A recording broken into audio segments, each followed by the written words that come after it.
a gente estava efetivamente errado e fazendo apenas uma tomada de valores. Do tipo assim, o fundão é errado, isso aqui é um valor nosso, usar o fundão está errado. E eu nem acho que nós estávamos errados em achar isso um erro em termos valorativos. Só que quando a gente leva para o mundo real, para o mundo concreto, ok, eu não tenho como participar de eleições em escala sem isso. Então, isso é um erro estratégico.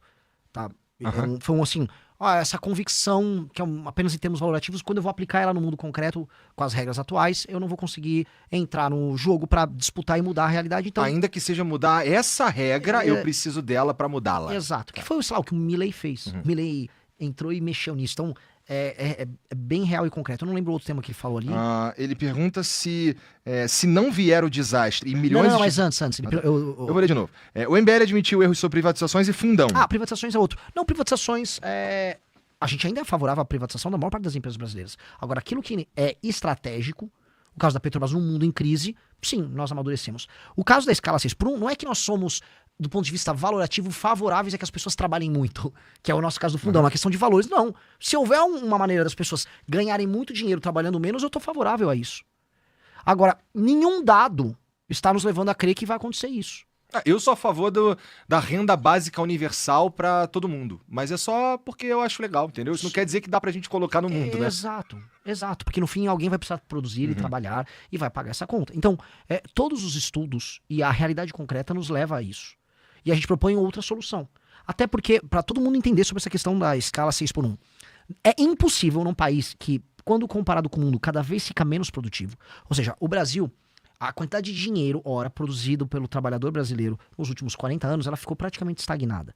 E o mundo em desenvolvimento explodiu. Coreia explodiu, Vietnã está explodindo, China explodiu. E a gente ficou para trás. Portanto, o nosso trabalhador faz menos por hora. Por várias razões, não só porque ele não teve educação. Se o dinheiro é caro no Brasil, ou seja, os juros são altos, abrir uma empresa é mais difícil. E se é mais difícil abrir uma empresa, você não consegue prover serviço e gerar valor nessa economia. Você não consegue criar produtos. Então essa economia ela é uma economia que gera menos recursos. Então, se a energia elétrica é cara porque você investe mal, igual a gente teve agora nesse leilão, logo produzir fica mais caro, logo você produz menos, produzindo menos você gera menos valor. Então nós somos uma economia toda errada, a gente tomou um monte de decisão errada. Aí a gente tá avisando pro trabalhador brasileiro, olha, a gente tá errando tudo, tá errando mais, a gente agora vai fazer energia elétrica ficar mais cara, e eu vou falar pra você que você vai poder trabalhar menos e ganhar mais.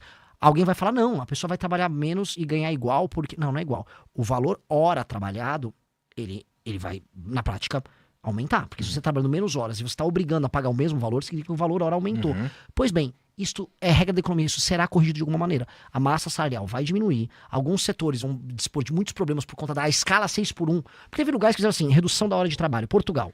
Por mais que Portugal seja um país que esteja na Europa, é um país de primeiro mundo. Que bem teve menor, população. Bem menor, bem mais fácil resolver Portugal. Eles tiveram sociedade muito mais antiga. Exato. Eles reduziram a carga de trabalho apenas. E beleza. Tiveram ganhos de produtividade, uma coisa meio que compensou a outra. Não é um caso de um lugar que não está tendo os ganhos de produtividade. Se alguém quisesse discutir comigo, falar assim, você quer discutir com essa lei porcaria trabalhista CLT? Vamos fazer, vamos focar então 10 anos em só aumentar a produtividade. E aí depois a gente pode combinar reduzir carga. Mas se você não aumentar a produtividade, não dá pra fazer isso. Porque não vai dar pra pessoa falar, olha, eu quero me aposentar cedo, eu quero ter direitos sociais, eu quero ter o SUS de graça, eu quero ter educação de qualidade de graça, e eu quero trabalhar menos e quero comprar iPhone. Não vai dar! Eu tô avisando, não vai dar! Não fecha a conta. É mentira. É igual falar, eu vou comer bolo de chocolate todo dia e não vou ficar gordo. Cara, é mentira. Só que a pessoa quer ouvir que ela vai comer bolo de chocolate todo dia e que não vai engordar. E eu tô avisando pra essa pessoa, já tá acontecendo isso, mesmo antes da escala 6x1. Como a gente tá errando em todas as outras coisas, as pessoas já estão virando MEI. Surgiu muito mais MEI do que emprego CLT no Brasil nos últimos anos. Foi de 700 mil para 16 milhões o número de MEI. Explodiu. O emprego da galera hoje no Brasil, toda galera urbana é MEI. O cara tem que abrir uma MEI, ou o cara tá na informalidade. Jogar o cara pra informalidade, ele também cai numa economia que não é tão complexa. O mundo da informalidade é menos complexo em muitos termos. Então você tá fazendo a pessoa assim, que é o que vai acontecer com muita gente. Ela vai perder um emprego, o cara fizer um garçom que trabalhava na 6x1, ele vai perder o emprego, ele vai virar entregador e vai trabalhar 7 dias por semana. É isso que vai acontecer. Até já as entregas serem feitas por drone e ele perder até isso. Só que, o que adianta eu avisar? As pessoas querem ouvir que elas vão trabalhar mais e vão ganhar, quer dizer, que trabalhar menos e vão ganhar mais e que o governo não vai precisar fazer nenhuma mudança. Que o governo, né, vai continuar entregando educação ruim e que ele de alguma maneira vai enriquecer com uma educação ruim, que o governo vai taxar as pessoas, a energia vai ser cara e que as coisas vão se resolver misteriosamente. Eu estou avisando, não vão. Não vão. Todos os estudos estão referendando o que a gente está falando. E não é que vai ser uma catástrofe. Nunca é uma catástrofe. Muitas pessoas, para não viver essa catástrofe, vão só trabalhar mais. É isso. E aí elas vão sobreviver, trabalhando mais. E tudo que falaram que ia acontecer, não vai. Outra coisa, alguns produtos vão encarecer, é previsto aumento de preço, por exemplo, na área de alimentos. Então você vai ter aumento nos alimentos. Mercados já avisaram que vão fechar de domingo. Isso diminui produtividade. Então tudo isso você vai começar a sentir. Aí você não é que você vai quebrar, que você vai morrer de fome. A gente só vai continuar andando de lado. E muito de lado. Não é que você vai. Não é que tudo vai acontecer o fim, ou o Brasil acabou, não. O Brasil só vai acontecer num lugar pobre, sem oportunidade, enquanto os outros lugares são Grande ricos. parada que eu acho que tu tá falando aqui, e que nesse sentido eu concordo, é que esse é mais um remendo que a gente tá colocando para tapar um problema muito maior. A gente tem uma estrutura que ela é construída de um jeito que tá dando errado. Então, e assim, em vários lugares. Então, eu vou lá pro meu lugar de estimação, falar, por exemplo, de como a gente escolhe, como a gente coloca o ministro do STF, tá? Então, o jeito, todo o jeito, vamos lá, pro ministro do STF, do nome dele ser ventilado a se tornar um ministro do STF, até ele se aposentar, tudo nesse caminho aqui, ele já tá meio estranho, porque a gente pode ter pensado que isso seria bom, ou foi pensado com algum tipo de virtude, mas do jeito que está, a gente tem, na prática, o Dias Toffoli. É verdade. Né? Exato. O Dias Toffoli, certos ministros do TCU, governadores... Não, por que o Dias Toffoli? Porque o Dias Toffoli fica lá mais quantos anos, Renan? Pô, mas Porra, ele fica lá há muito tempo, meu irmão. Entendeu? Então, assim, aí como é que a gente arruma? A gente, agora não pode mais os caras que vai ficar mais de 20 anos. Isso aqui, vamos dizer que rola uma parada assim. Isso é tampar um negócio, mas assim, e a sabatina? Que não tá vai ligado? ter, que vai ser fingido. E assim, Lógico. porque assim, o Bessias, ele rodou, legal. Primeira vez em muito, tem gente falando que é a primeira vez. Teve mais outra vez, mas de certa forma, a primeira vez. O Bessias rodou. Tem gente dizendo que ele rodou por causa de um certo celeuma político que tinha e não necessariamente por conta das capacidades dele. Até porque a gente sabe que as capacidades não são necessariamente importantes. Temos Dias Toffoli, né? Então, o jeito de escolher os caras já tá ruim pra todo mundo, que eu quero dizer, tá ligado? Até pro cara que deveria mesmo passar pelo processo da parada toda, já tá zoado pra ele. Porque se ele não for político, ele já se fudeu. Ou se ele não for o político que tá no momento certo, que é o Bessias, que tem envolvimento político lá profundo com o Lula e o caralho, rodou por causa do momento, né? Se o momento fosse levemente diferente ali, ele provavelmente teria sido aceito. Sim. Né? Sim. Então, o meu ponto a 6x1, na verdade, mudar a 6x1, é mais um negócio desse, um curativo numa coisa inteira Sim. que precisa ser revista. É que ela não é nenhum curativo, cara. É que não é nem um curativo, eu quis dizer um... eu não sei o que eu quis dizer. Talvez ela seja um curativo. Novamente, eu entendi teu raciocínio agora.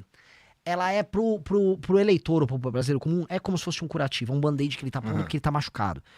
Mas para o problema de produtividade, ela é tipo assim... a gente tá botando um monte de dinamite dentro de um lugar que tá rolando uma fogueira. E assim, tu tá botando um band-aid, só que tu é hemofílico. Tá ligado? Não adianta nada. É verdade. Né? E assim, iludir as pessoas. Então as pessoas estão... Né? O Brasil, ele tá perdendo emprego formal. Agora a gente tá dificultando as pessoas terem emprego formal. Todo mundo concorda aqui no Brasil. Mesmo petistas começaram a concordar. Até um tal de Quaquá, lá do Rio de Janeiro, do PT do Rio. Vale nada. Mas ele falou, não dá pra ter tantas pessoas vivendo no Bolsa Família. Eles mesmos, 40% dos domicílios do Nordeste estão no Bolsa Família. Aí as pessoas que defendem o fim da escala 6x1 acham o seguinte, não, isso é ok, completamente ok você ter tantas pessoas no Bolsa Família, e ao mesmo tempo também é ok que as pessoas que estão pagando a conta disso vão trabalhar menos. Não fecha a conta. Não fecha a conta. As pessoas estão... A gente tá tendo um problema que as pessoas estão trabalhando menos no Brasil. O Brasil tá empobrecendo, não tem emprego de qualidade. O Brasil tá numa situação horrorosa. Horrorosa quando comparado com outras nações. Quando você compara o que outras nações no mundo cresceram, a gente foi ficando pra trás de todo mundo. Índia, Vietnã, a China, então. A gente lembra que no começo dos anos 2000, a gente falava, o trabalhador chinês é um escravo. Ele ganha muito mais do que o trabalhador brasileiro. Tem muito mais dignidade que o trabalhador brasileiro. É muito mais respeitado que o trabalhador brasileiro. Ele tá vivendo melhor que o trabalhador brasileiro. E aí? A gente vai ficar sempre vendo alguém que a gente zoava antes tá melhor do que a gente. Uma curiosidade pra quem tá assistindo. Quem é do Rio Grande do Sul, confirme. Tem uma área, que eles usam até hoje esse nome, não sei se é a geral, ali nos estádios, tanto do Grêmio quanto do Inter, que até os anos 90, eles usavam muito, chamavam de a Coreia. Ah, vou lá na Coreia. Que era a galera pobre. A galera pobre era o que eles chamavam de Coreia. Você hoje consegue pensar nesses termos? Não.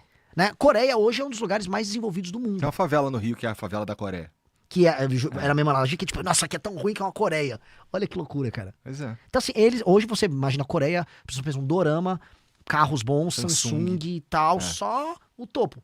A Coreia deixou a gente pra trás. Eles estavam pior do que a gente. Eles hoje são tão melhores que hoje um brasileiro sequer consegue imaginar estar perto da Coreia. Hoje eu falo pra ela, um dia a gente pode ser uma Coreia. Galera, tá louco, maluco? Se eu estás 40 anos do tempo, imagina, vou na Coreia, hein? Aquilo é o inferno na Terra. Vietnã, nos zoavam os Vietcongs, tá desenvolvendo. Outros que a gente zoou, Índia. Índia resolveu mais saneamento básico do que Brasil. Tá? Então a gente fica aí, né? A gente tem que entender que a gente gosta de contar pra todo mundo, pra criança, a fábula da cigarra e da formiga. Às vezes a gente optou por ser a cigarra e o mundo optou por ser formiga. A formiga tá bem, a cigarra tá se ferrando. Eu tô avisando, ó, o inverno tá chegando. O inverno tá chegando, vocês querem dançar o Oruan, né? Vai dar ruim, irmão. O inverno tá chegando. Canta aí um Oruan pra nós, então. É, isso aí. E agora, não, mas agora o Neymar vai pra... Agora vai. Agora vai o quê? Mas vem cá, vamos dizer que tu seja presidente da República, meu irmão. Tu vai se contratar pra fazer showzinho também? Não. Hoje meus shows da banda Limão Rosa, as pessoas pagam pra ir. E sim, minha banda está crescendo, Igor. Então eu vou ter um show lotado agora em Porto Alegre. Puta que pariu, hein, cara? Mas o som é bom, Igor. Eu juro pra você, o som é bom. Não é nem isso, é que é curioso, entendeu? Lógico que é demais. Desculpa, é que você é um cara que você não pode gostar do que você tá vendo. Mas, poxa, que outro presidenciável vem aqui? Eu tô lançando um álbum, Igor. Tá? Eu compus as músicas, as letras são boas, Uhum. composição boa, toco guitarra, gaita, banda boa. Que outro... Eu falo assim, o Zema, pô, ele come pão de queijo. Esse é o poder especial dele. Legal. Pô, E enche o saco do Gilmar Mendes também. faz uns vídeos de IA, poxa, fez um vídeo de IA. O Caiado monta cavalo, legal. Porra, legal. O Flávio, financia filmes com caro. Pô, cara, eu tenho uma banda de rock. Escrevo, criei uma revista, criei aplicativo, rede social. Uma banda de rock não é coisa de comunista, não, cara? Não é, não. Não é, não.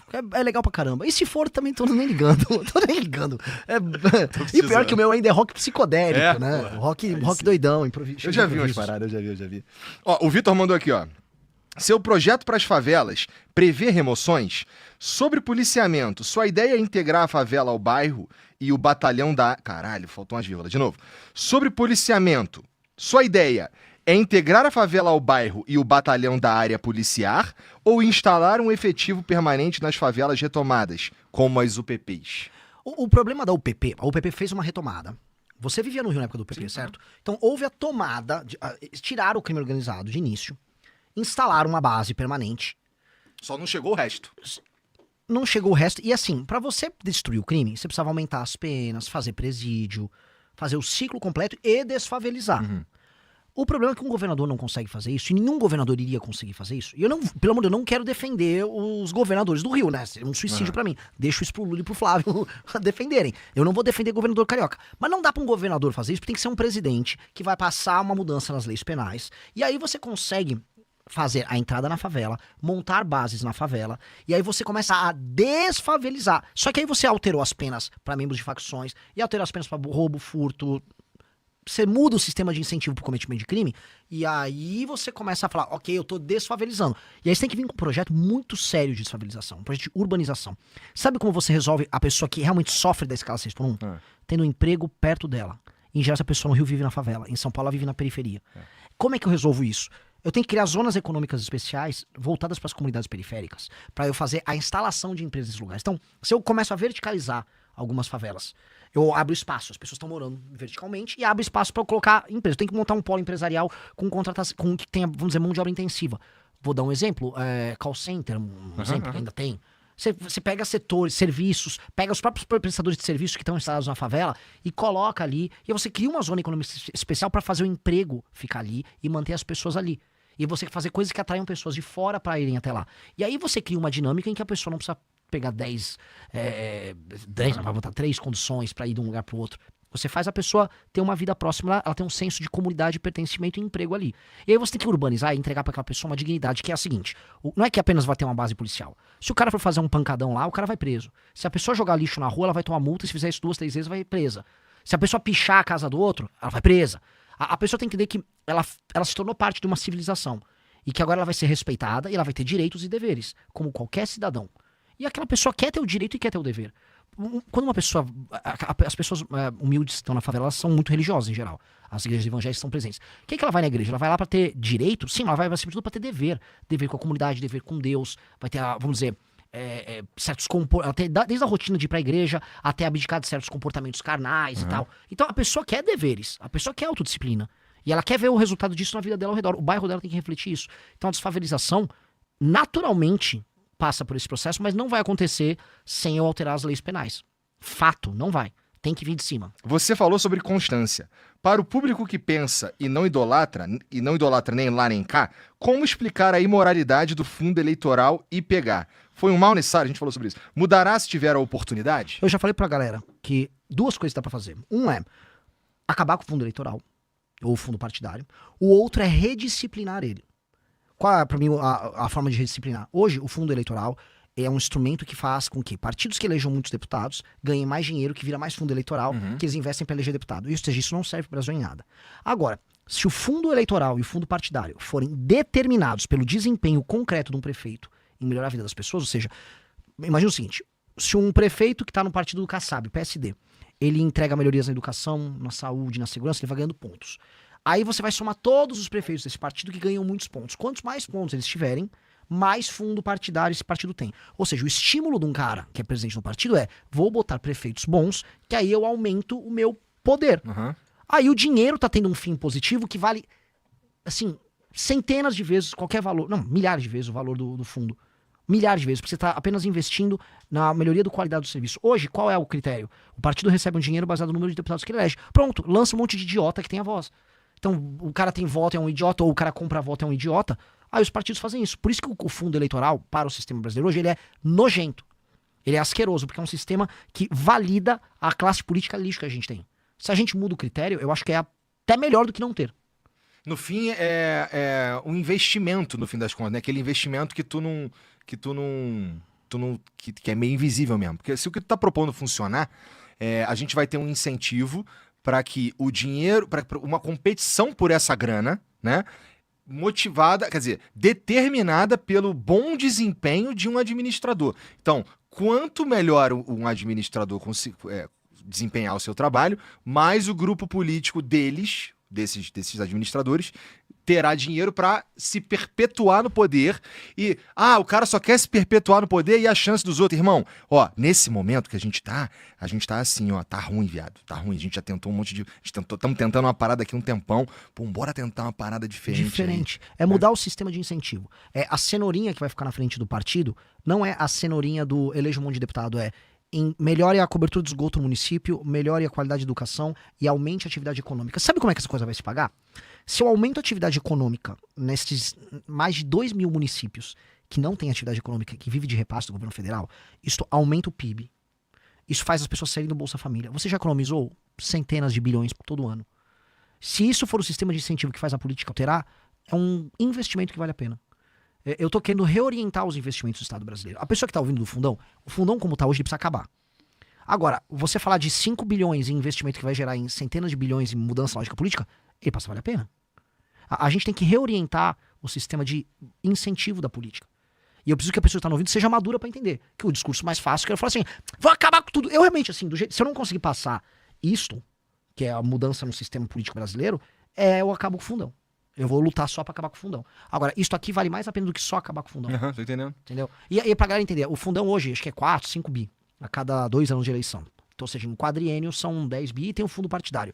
Emendas parlamentares todos os anos são quase... São coisas de 60 bi. Em 4 anos são... É que vai aumentando por ano, né? Vai ser coisa de... Em 4 anos, num mandato meu, se não mexer, vai ser coisa de mais de 300 bilhões de reais. Isso é um valor inimaginável. O dinheiro que vai pros municípios e não é usado, e é mal usado, quanto que isso custa? São, num quadriênio, se bobear, dá trilhão. Então, que tal nós... É lógico. Aí tem uma outra aqui que é do mesmo cara que ele manda. Continuando a pergunta, o que você tem pra dizer sobre Priscila Marçal, a mulher do pudim?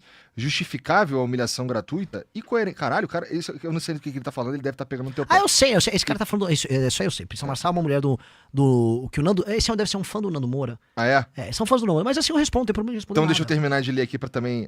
O que diz sobre Priscila Marçal, a mulher do pudim? Justificável a humilhação gratuita e coerência? Falar algo e fazer outro. O que recomenda? Vale pra você também? Boa noite. Cara, cara 15 lacrou. mil perguntas aí pra tu. Vamos lá. Bem simples.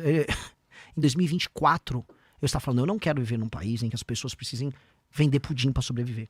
Tem tudo a ver com a discussão que eu tô fazendo hoje. E mantenho o que eu digo. Se a pessoa precisa vender pudim pra sobreviver, é que tá tudo errado com o país. E na verdade, eu tava naquela onda do Pablo Marçal. Tava vendo a chegada do Pablo Marçal na prefeitura de São Paulo. Eu avisei, gente, o Pablo Marçal é um dos maiores vendedores de curso do Brasil.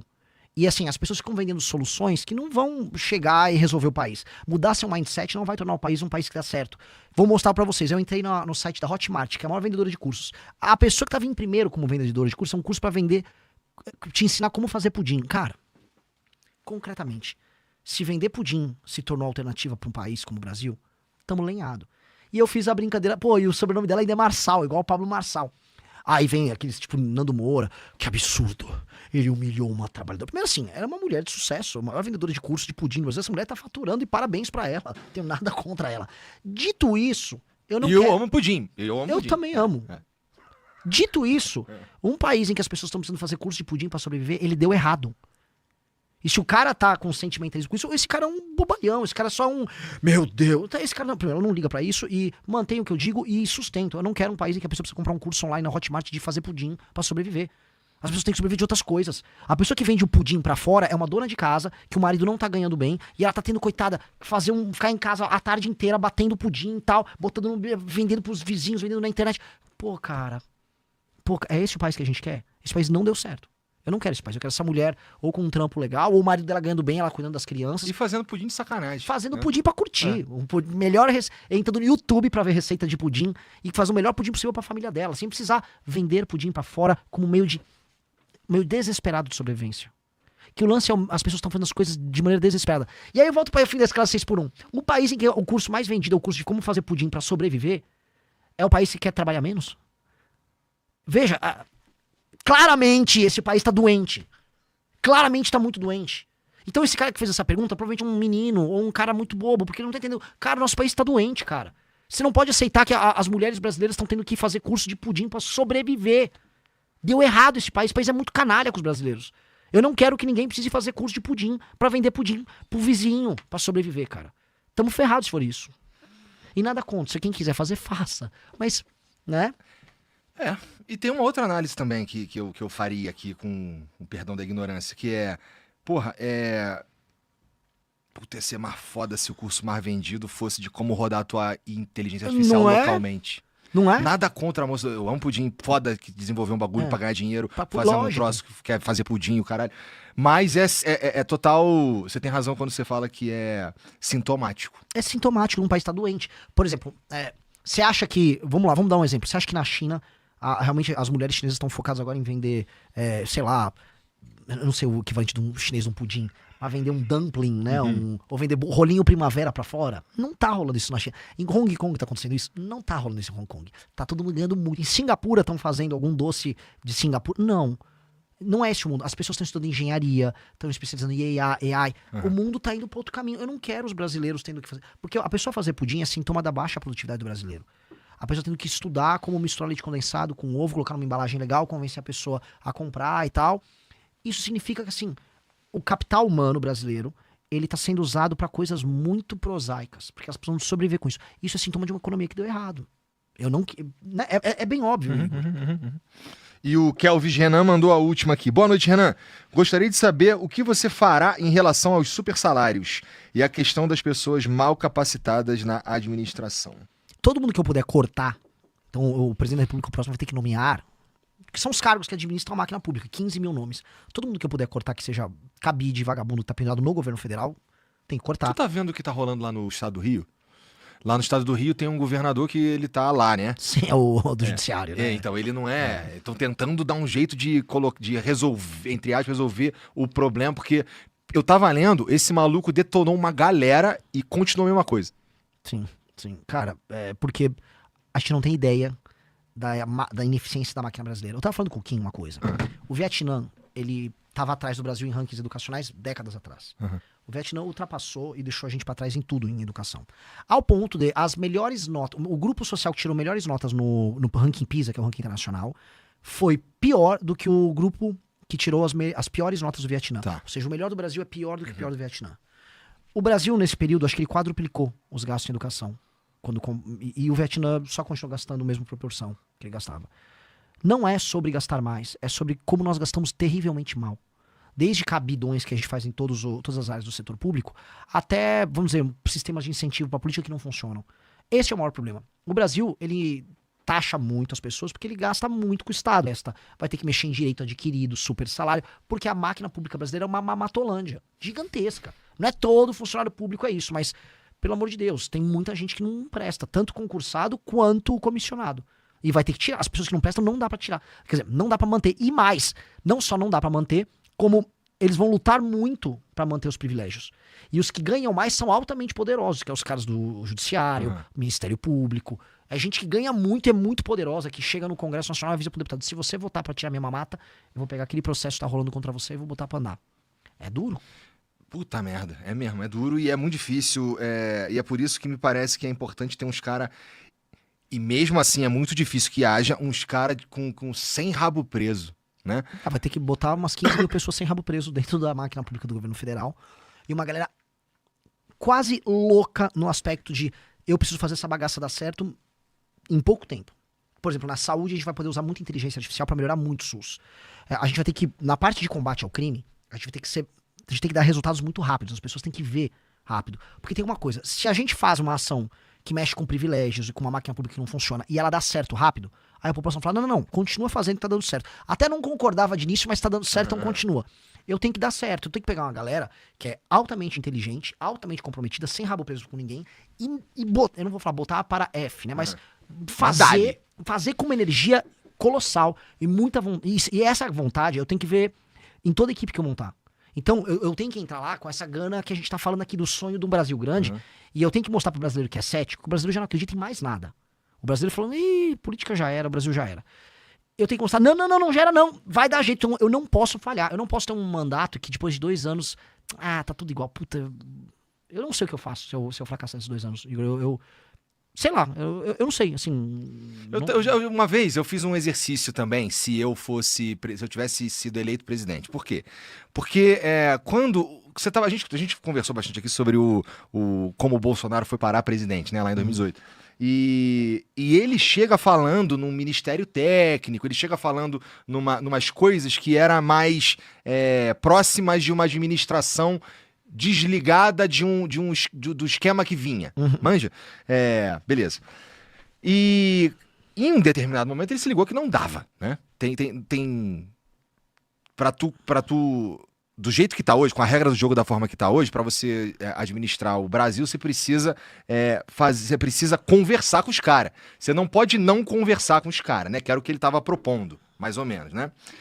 E quando eu fiquei pensando, cara, o que eu faria se eu fosse eleito e ao chegar lá, eu começasse a perceber que não dá pra fazer as paradas que eu queria muito fazer, porque não é nem por causa das regras, é por causa de como a coisa se organiza pra atrapalhar o andamento, tá ligado? Eu acho que eu sairia fora. Eu não sei se eu tentaria ser reeleito, entendeu? Então, essa é uma... Quando me perguntam, as pessoas começaram a gostar muito das propostas, aí eu vou nos lugares e falo: mas como? Como? E a única maneira é, onde eu tiver meios de ação e onde eu conseguir vencer, eu preciso vencer muito. Então eu tenho que vencer muito em resolver a economia e o crime organizado de cara. Eu preciso fazer isso. E quem quiser ferrar a gente vai ter que ferrar esse como. Os caras vão ter que apoiar muito a manutenção do crime organizado e defender muito que o Brasil quebre. Eu acho que como o Brasil tá cansado, do ponto de vista econômico, a gente tá muito mal, os brasileiros estão principalmente tão pobres, e todo mundo tá cansado do crime organizado, as pessoas querem eliminar vagabundo. Nesses 2 aspectos, eu acho que a gente vai conseguir montar uma coalizão, que não é só coalizão de políticos. Eu tenho que convencer, eu tenho que vir aqui e falar assim, por mais que você não é um agente político, falar: Igor, este tema aqui é importante. Eu tenho que, até nos caras, sei lá, do pode pá. Galera, vamos combinar que roubar não é legal? Eu sei que ele vai, enfim, né? Mas enfim. Só pro próximo, vai.